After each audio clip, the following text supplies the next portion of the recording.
You just heard Liz Truss offering the Prime Minister her full support. I suspect I know the answer to this one, but you find yourself in the same position. 100% behind the Prime Minister.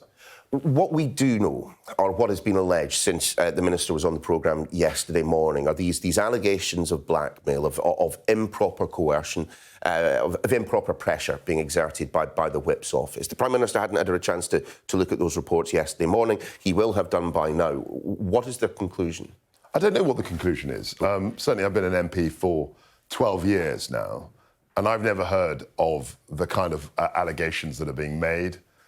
Blackmail, the idea that somehow money is being withheld from communities that need it on account of the behaviour of the MPs. I've never heard of anything like that. I find it strange because the Whip's office doesn't actually have the power over spending in that way. But obviously we're going to take the allegation seriously and we need to look to the bottom of it. You know that the Whip's office doesn't have responsibility for attributing funding. I know that. The MPs that will have been spoken to by the Whip's office will all have been aware of that as well. Isn't the insinuation is that the Whips are operating, under the guidance, or at least with the tacit acceptance that this is going on, of those at the top, of those in number 10? Well, as I said, they're not responsible, and you've accepted that they're not responsible for dispersing actual money. So I don't see how they could make those allegations. I've never heard those threats. I've never heard of that. I'm just it's pretty straightforward, isn't it? They threatened to withhold funding, as indeed the former Conservative MP, now Labour MP for Bury, has suggested. They've threatened to withhold funding, and the reason that MPs are reacting to those threats is they presume that they're coming with the approval of people more senior than the Whip's office. So, in terms of how the whipping operation works, it's really important that the Whips actually get on with MPs. It's a really important relationship. So I was very surprised to see the allegations. I haven't seen any evidence to back them up, but obviously we have to look and see, what's actually gone on. What in your mind is acceptable conduct on behalf of the Whip's office? To what extent can they go to try and get recalcitrant MPs to fall into line and do what they want? Obviously, in any parliamentary democracy, you've got Whips who are trying to enforce party discipline, who are talking to MPs, talking to parliamentarians, and they're trying to persuade people to follow the government line or the party line so that we can get legislation through the Parliament.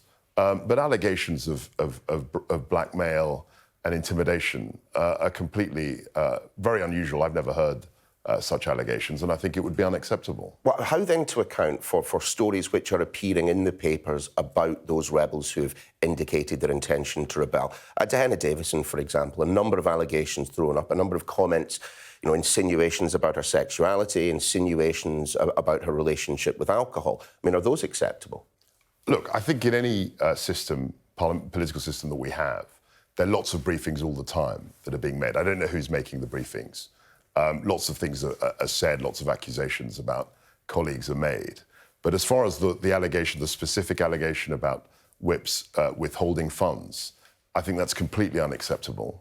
I think any form of blackmail and intimidation of that kind simply has no place in British politics. Well, what should happen if those allegations? Forgive me, I don't think it's something that I've ever heard of. I don't think that this is happening.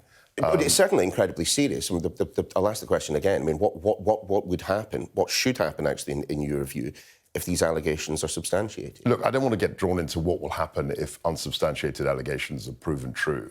All I would like to say is that it's completely unacceptable and we need to get to the bottom of the matter. But I find it unlikely, frankly, given the nature, what I know of the Whips, given what I know of how the Parliament works today, I'd find it very unlikely that these allegations are true.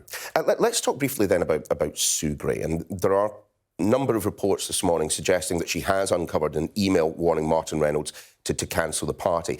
If that is confirmed, the Prime Minister has to go, doesn't he? No, I don't think that's the case at all. No, again, we're prejudging. I know people want to come to conclusions before we can do so. We've got to see what Sue Gray says.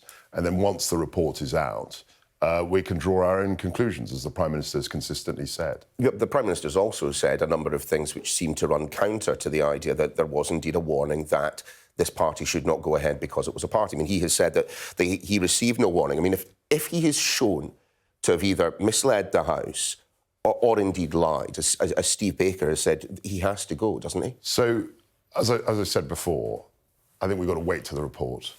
Let's see what Sue Gray says. And then after that, I'm sure the Prime Minister will make a statement. Why do you have to wait for the report to answer a question as straightforward as, if the Prime Minister has misled the House or the Prime Minister has lied, he has to go? Why is it that an impossible question to answer right now? I mean, the answer is obvious, isn't it? We've said consistently that we will wait for Sue Gray's report. I know you're trying to ask me hypothetical questions if this happens and if that happens, should the Prime Minister... It's a binary answer. Does the Prime Minister have to resign if he is proved to have misled the House? I mean, in other times, I wouldn't have had to push you for an answer. So all I want to say is that in this specific instance, we have a report, and I want to see the report before we make any further statements. I mean, one of the accusations that has been made of Christian Wakeford is that he is in some manner attention-seeking by alleging that not just was funding for a school in his constituency threatened to be withheld, but also there was some suggestions that boundary changes could be made that would be detrimental to his continuing success as a politician. I mean, the person who accused him of attention-seeking was, one Nadine Dorris, who appeared in I'm a Celebrity, for goodness sake. Look, I don't know about what his motivations were. I think you'd have to ask Christian why he defected or why he essentially turned coat and changed his political allegiance. That's a matter for him. I don't know what his motivations were. And as you will appreciate, he's a Labour MP now. And of course, part of his job is to try and discredit the government. I fully accept that. But you'd have to ask him as to why he defected. I wonder if we can just turn just briefly onto COVID. And of course, there have been a number of changes that have been announced and a number of changes that will take place over the next few weeks. Specifically on the issue of mask wearing in schools, we are seeing a number of reports now that despite the direction from central government, there will be a number of schools still insisting on children wearing masks in environments which the Prime Minister says they don't have to anymore. What should happen in those schools? What should the parents of those children do? I think that they should follow official guidance. Now, how the schools run, as far as I'm concerned, that's a matter also for teachers and parents to negotiate. But the guidance from the Prime Minister is very clear that we won't need to be wearing masks. So just to be very specific on this point, schools which are telling their pupils that they should continue to wear masks, they are wrong. All I say is that they have to follow the guidance, but I'm not here as a business secretary. What happens if they don't follow? I'm not here as a business secretary. I understand. I'm not here as the business secretary responsible for the economy, which I thought we might be talking about. Well,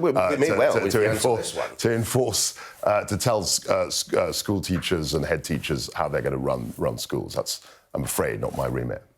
OK, one thing which will be your remit is encouraging civil servants working at your department to come back and be back at their desk. When will we be back to normal levels? I'm hopeful that we can do this as quickly as possible. We're talking to our work staff, particularly in Bays, in my department, and I've said that people should start getting back to normal as soon as they can. The hospitality industry, though, calling for a return to emergency outdoor dining rules on the high street. I mean, we understand that there may be a few other measures being looked at the moment, perhaps an extension, more grant money, perhaps extension on tax relief. But what is your understanding? Is there going to be anything more for the hospitality industry? I think we've provided very liberally for the sector over the last 2 years. The Chancellor's been extremely generous with furlough schemes. They've had a business rates holiday, many businesses. They've also had a VAT holiday as well. So there's been huge support, something like £400 billion over the last 18 months or so has been put into the economy. And obviously I speak to hospitality leaders all the time. And I'm suggesting that, what has been the great success is the vaccine rollout. That's managed to keep the economy going. And all the hospitality leaders, the CEOs, the people who run these companies have said the one thing that will destroy the hospitality sector is a return to lockdown. We've avoided that through the vaccine rollout. We've got one of the most open economies in the world at the moment. And also we're seeing a very fast growth rate. So all of that's incredibly encouraging. And I think hospitality leaders, people in the sector, are very happy that we've avoided the lockdowns. Well, that was close enough to an answer that I am going to move straight on to your brief at the moment. And you can explain to me what a gigafactory might be. It's going to be something which is going to be very important to our economy moving forward. some will be wondering why perhaps government funds were necessary for its construction. So the reason why there has been some government money put into this is that we're in a global race. Every advanced manufacturing country in the world wants to attract people to build, as you say, these gigafactories. And what the Gigafactory is simply a manufacturing facility for batteries. And batteries power electric vehicles. And people know that electric vehicles are the new coming form of transport. People are transforming their lives by buying these things, and they're running essentially on electricity. This is something that's happening all over the world.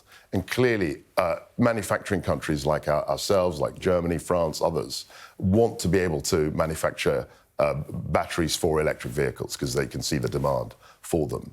And the announcement we made yesterday, I was up in Blythe near Newcastle, is hugely significant. I mean, it creates something like 3,000 immediate jobs on the site, and then 5,000 jobs locally, an extra 5,000 jobs for what we call the supply chain, the companies that make the materials that feed into the factory. So why then the need for, I mean, the reports vary, but it seems to be a figure of around about £100 million worth of government money is being put into this. So why then the need? We put in tens of millions. Mm. The actual amount of money that's being invested is north of £2.5 billion.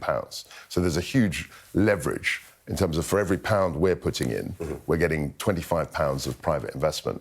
And as I said, the reason why we've put a little bit of government money into this is that this is a global competition. Every other country, advanced manufacturing country, is giving subsidies, is giving breaks to companies to invest in electric vehicle manufacturing. And this is a once-in-a-generation opportunity. If you haven't got any ability to make electric vehicles, you're never going to build that. And you've got one opportunity to do that in the early 2020s.